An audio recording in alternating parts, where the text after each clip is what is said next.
Photo. Pixabay by Christiana. NwaoguInvestigation has revealed that in spite of efforts by the federal government to curtail illegal migration in the country, the rate of trafficking and abuse of young Nigerian footballers has remained high.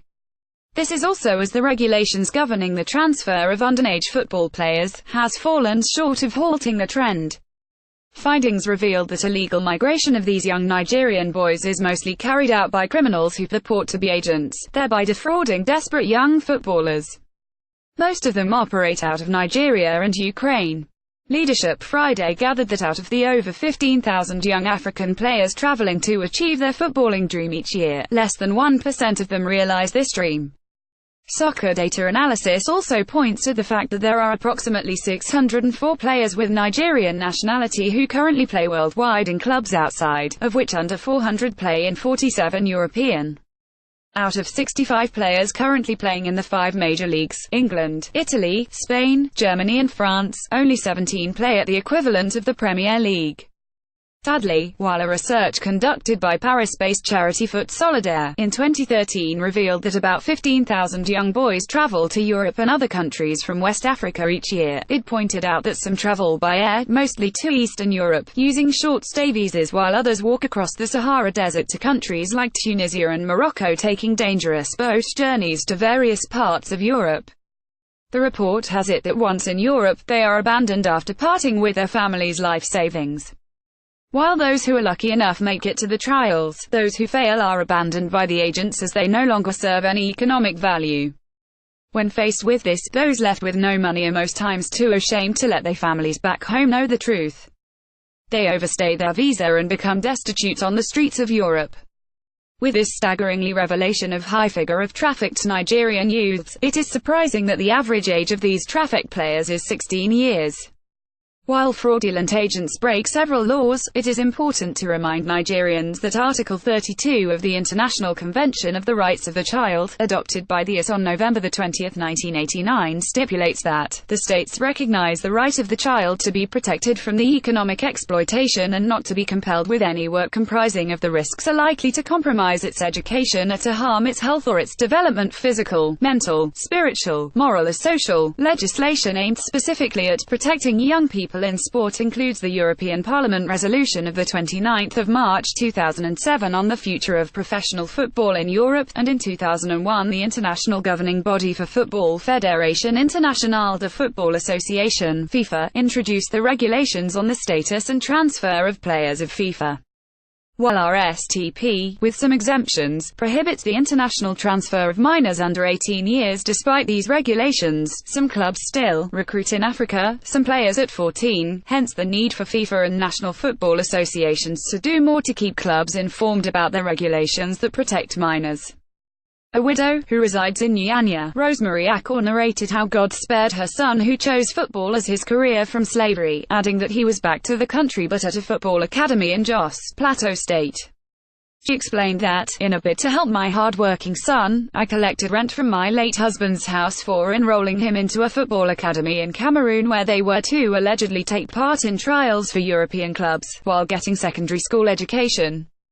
My son told me that the agent was brought to their team by Coach Emma, at the popular Mopol training field, located in Nyanya. When the man came he picked my son and 15 others.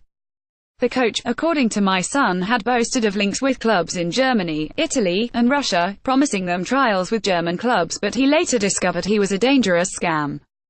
In all, the God I serve spared him and brought him back to me. Saying that some persons contacted both the Italian and German football federations but discovered that either organization had his name on the records, she said. Mrs. Rosemary Akor said aside her, the families of over 15 young boys paid up to 300,000 naira each, 300,000, believing their sons were about to become the next football sensations. We didn't anticipate the suffering they would endure over the following 12 months.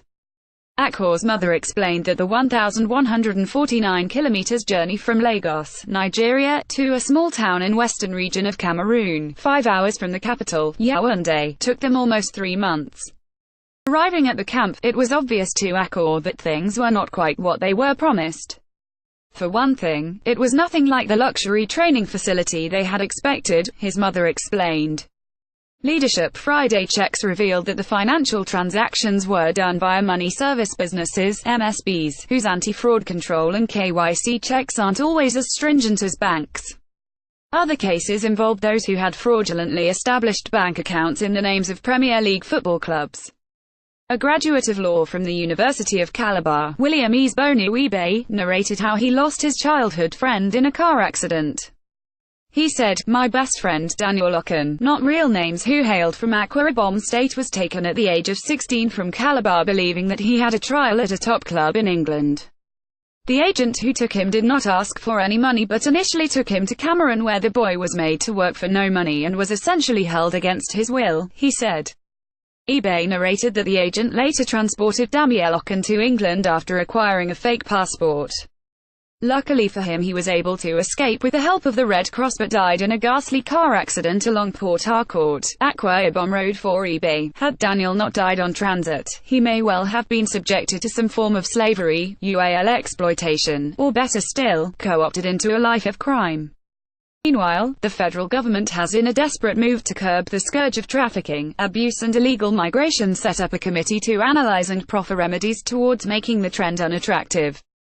This move, contained in a statement from the Ministry of Interior, revealed that Edo State Governor, Godwin Obaseki, has indicated interest in joining forces with the ministry to halt the ugly trend. Obaseki, who was quoted to have raised the alarm over the level of migration by his people, further described the act as epidemic proportion.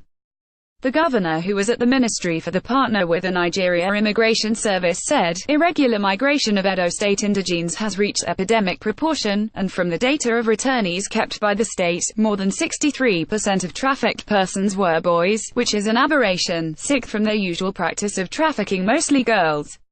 The governor said his visit was to seek federal government support on a range of issues, especially with regards to stemming the tide of irregular migration, upgrading of prison facilities and maintenance of law and order. He disclosed that measures to curb the phenomenon, including the domestication of national laws on irregular migration, and the setting up of a task force on irregular migration, whose major work is advocacy and rehabilitation of, and provision of skill acquisition to returnees, has been put in place. The statement disclosed that 2,700 irregular migrants from the state had so far returned, adding that their rehabilitation was ongoing. Obaseki said through the debriefing of returnees, the state now has a database, which would be made available to the federal government. He also solicited the support of the federal government in the relocation and expansion of the prison in Edo State for proper reformation of prisoners.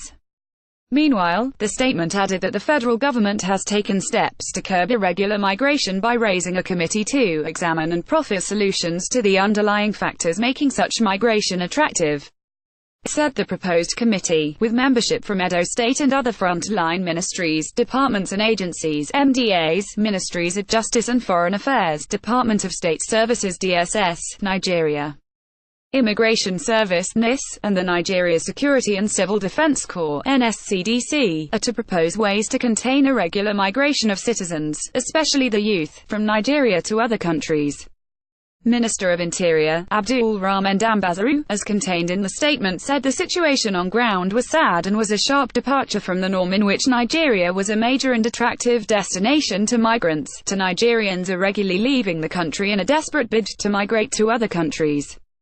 The minister lamented that irregular migration had become a national security threat that needs collaborative efforts to eliminate.